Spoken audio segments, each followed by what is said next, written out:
Magandang umaga mga ka-happy hour. Narito ang mga balita para sa MBC TV Network News Update 10 AM edition. Easter Sunday tungkol sa pag-asa pagpapanibago ng mga halagap pagtatagumpay sa kahirapan. Pinaalalahanan ni House Speaker Martin Romualdez ang mga Filipino na ang muling pagkabuhay ni Kristo o Easter Sunday ay tungkol sa pag-asa pagpapanibago ng mga halagap pagtatagumpay sa kahirapan.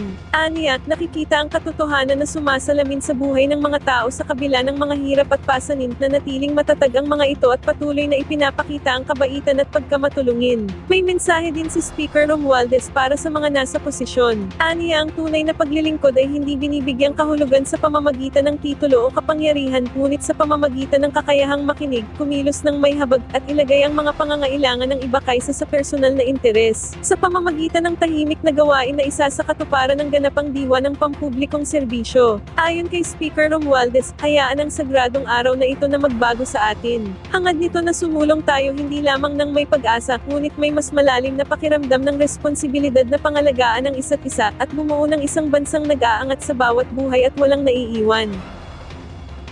Samantala, panibagong taas presyo ng mga produktong langis, asahan sa susunod na linggo. Pinaghahanda ng Department of Energy ang mga motorista sa panibagong taas presyo ng mga produktong langis.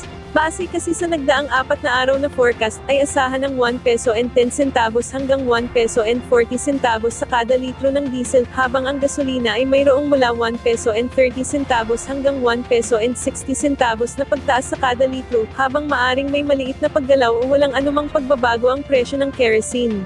Ilan sa mga dahilan na nakita ng DOE na dahilan ng taas presyo ng produktong langis ay ang ginagawang pag-pressure ng US sa Iran dahil sa kanilang nuclear deal. Bukas, araw ng Lunes, malalaman kung magkano ang taas presyo na kadalasang ipinapatupad tuwing araw ng Martes. At yan ang mga balita para sa MBC TV Network News Update 10 AM edition. Abangan ang mga susunod na balitaan mamaya para sa 11 AM edition.